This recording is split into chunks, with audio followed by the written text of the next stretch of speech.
CSS में student English ऐसे में क्यों फेल होते हैं? उसका सिंपल आंसर ये है कि स्टूडेंट करेक्टली इंटरप्रेट नहीं करते हैं टॉपिक को। जैसे कि 2020 का सीएसएस इंग्लिश ऐसे का पेपर था जिसमें 18,000 स्टूडेंट फेल हुए थे, 900 जस्ट पास हुए थे, 5,400 स्टूडेंट्स की 0 मार्क्स थी। उसका हम रीज़न समझने की कोशिश करते हैं, मैं एक्सप्लेन करता हूँ। सीएसएस में या पीएमएस या सीसी में ऐसे के 3 टाइप्स होते हैं। एक होता है एक्सपोजिटरी एसे। एक्सपोजिटरी एसे में क्या होता है, एक मेन फोकस गिवन होता है स्टेटमेंट में एसे की, और दूसरा सेकेंडरी फोकस गिवन होता है एसे के स्टेटमेंट में। दूसरा जो टाइप है वो एसे का वो कौन सा होता है, आर्गुमेंटिव एसे होता है जिसमें थीसिस हमें देना होता है, फिर उसका एंटीथेसिस देना होता है और फिर सिंथेसिस देना होता है। और थर्ड जो टाइप होता है वो होता है एब्स्ट्रैक्ट एसे, जिसमें हम पहले इंडिविजुअल की बात करते हैं, फिर रिलेशन को डिस्कस करते हैं, फिर प्रोफेशन को, और फिर सोसाइटी को, फिर रिलीजन को, फिर पॉलिटिक्स को, और फिर इकोनॉमी को उसमें डिस्कस करते हैं। ये तीनों टाइप्स होती हैं किसी एसे की टाइप्स होती हैं। जो 2000 2020 में ये 3 टॉपिक जो हैं स्टूडेंट ने ज़्यादातर ऑप्ट किए थे और इन पे ऐसे लिखा था। जो पहला टॉपिक था कि promoting tourism in Pakistan opportunities and challenges. Student ने इसको कैसे इंटरप्रेट किया कि उन्होंने इसको सिर्फ ऐसे किया कि टूरिज्म की अपॉर्चुनिटीज़ और चैलेंजेस को उन्होंने डिस्कस किया।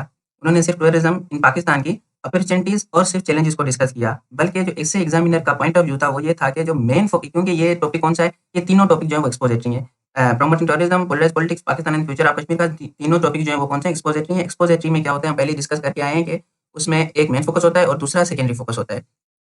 तो जो स्टूडेंट ने जो पहली मिस्टेक की थी, वो यही थी कि उन्होंने इसको समझने की कोशिश ही नहीं की कि मेन फोकस क्या है एग्जामिनर का और सेकेंडरी फोकस क्या है। एग्जामिनर का जो मेन फोकस था इस टॉपिक में वो था प्रोमोटिंग का। प्रोमोटिंग प्रोमोटिंग था मेन फोकस।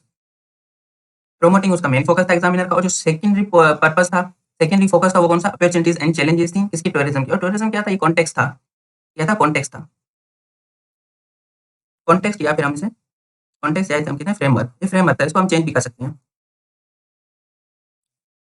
और दूसरा जो टॉपिक था वो था polarised politics, the issues and challenges of democracy in Pakistan. Student तो बड़े खुश हुए कि चलो डेमोक्रेसी पे टॉपिक आ गया, तो हम उन्होंने पहले प्रिपेयर किया हुआ था और वो लिख के आ गए। लेकिन उन्हें वो इस सेकंड टॉपिक में भी उन्होंने यही मिस्टेक की कि उन्होंने ये जानने की कोशिश नहीं की कि एग्जामिनर का पॉइंट ऑफ व्यू क्या है, उसका मेन फोकस क्या है, उसका सेकेंडरी फोकस क्या है। अगर ये टाइप है एक्सपोजिटरी ऐसे की, तो उन्होंने क्या किया कि सिमिलरली डेमोक्रेसी के इश्यूज और चैलेंजेस चैलेंजेस लिख के चले आए। और असल में जो एग्जामिनर का जो मेन पॉइंट ऑफ व्यू था, मेन फोकस का, वो कौन सा था, पोलराइज्ड पॉलिटिक्स। पोलराइज्ड पॉलिटिक्स जो था वो मेन फोकस था। और issues and challenges of democracy जो था वो सेकंड फोकस था। सेकंड फोकस या सेकेंडरी फोकस। और जो डेमोक्रेसी था वो क्या था, वो फ्रेमवर्क था इससे का। जो थर्ड टॉपिक था वो था Pakistan and the future of Kashmir काज़। कश्मीर काज़ पे टॉपिक आ गया, तो स्टूडेंट ने पहले ही वो प्रिपेयर किया हुआ होता है इन आईआर में या करंट अफेयर में, पाकिस्तान अफेयर में। तो उन्होंने कहा कि चलो फ्री हिट बात मिल गई। तो लेकिन उन्होंने सिर्फ कश्मीर पे पूरा ऐसे लिख के चले आए, और मेजॉरिटी ऑफ स्टूडेंट ने कश्मीर पे ही ऑप्ट किया था, और ज़्यादातर स्टूडेंट की 0 मार्क्स कश्मीर काज़ में ही थी। तो इसको हम ब्रेक डाउन करते हैं कि इस स्टेटमेंट में एग्जामिनर का पॉइंट ऑफ व्यू क्या था, वो क्या जानना चाहता था। तो यहाँ इसका जो मेन फ़ोकस था एग्ज़ामिनर का वो था फ्यूचर, कि फ्यूचर क्या है इसका कश्मीर काज़ का।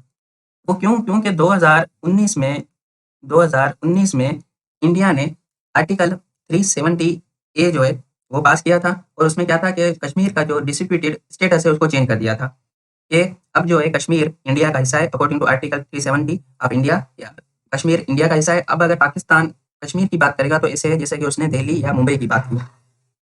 तो इस वजह से जो अब पाकिस्तान कैसे बात करेगा कश्मीर काज़ की। काज़ का मतलब क्या होता है? काज़ का मतलब है एम, एम या आइडियोलॉजी, एम या आइडियोलॉजी। तो अगर आर्टिकल वो 370 पास हो गया है 2019 में, तो अब पाकिस्तान जो है वो कश्मीर काज़ की बात कैसे करेगा? तो उसका फ्यूचर क्या है कश्मीर काज़ का? तो ये एग्ज़ामिनर का पॉइंट ऑफ व्यू था। ये हमने 3 टॉपिक जो है वो डिस्कस किए हैं कि इसमें ज़्यादा स्टूडेंट ने क्यों फेल हुए थे 2020 के पेपर में, या अक्सर करे जो स्टूडेंट ऐसे में क्यों फेल होते हैं। जो पहली चीज़ है वो स्टूडेंट जिसमें मार्क आ जाते हैं या उसमें फेल होने के ज़्यादा चांसेस होते हैं, वो ये है कि सबसे पहले जो है वो स्टूडेंट को मालूम होना चाहिए कि एसे का टाइप कौन-सा है। सीएसएस में सबसे पहले स्टूडेंट को मालूम होना चाहिए कि टाइप ऑफ एसे कौन-सा है। दूसरा कि उसका टाइप अगर मालूम चल गया, जैसे कि अगर एक्सपोजिटरी है तो उसमें उसका मेन फोकस क्या है और सेकेंडरी फोकस क्या है, मेन और सेकेंडरी फोकस क्या है, वो इस पेरेंट्स को पता होना चाहिए। और जो थर्ड है वो इम्पोर्टेंट है, वो ये है कि डेटा अवेलेबल होना चाहिए। स्टूडेंट के पास डेटा होगा तभी वो ऐसे लिखेगा। अगर टाइप ऑफ ऐसे भी मालूम चल गया, मेन फोकस या सेकेंडरी फोकस भी मालूम चल गया, लेकिन फिर भी जो अगर उसके पास डेटा नहीं होगा तो उसको लिखने में प्रॉब्लम होगी। तो उसके पास डेटा अवेलेबल होना चाहिए। इसके लिए जो टीचर्स को चाहिए कि वो फेसबुक स्टूडेंट को प्रोवाइड किया करें, लेकिन कोई अकेडमी वगैरह ऐसा कुछ प्रोवाइड करती तो नहीं है। तो स्टूडेंट खुद प्रिपेयर किया करें। फैक्ट बुक को, तो वहाँ से उसका डेटा कलेक्ट किया करें और वो ऐसे में पुट किया करें। फैक्ट बुक जो है वो सीए में, करंट अफेयर में, पाकिस्तान अफेयर में और आईआर में, इनमें बड़ी जो है वो हेल्पफुल प्रूव होती है। अब हम नेक्स्ट टॉपिक इसका डिस्कस करेंगे कि एग्जामिनर सीएसएस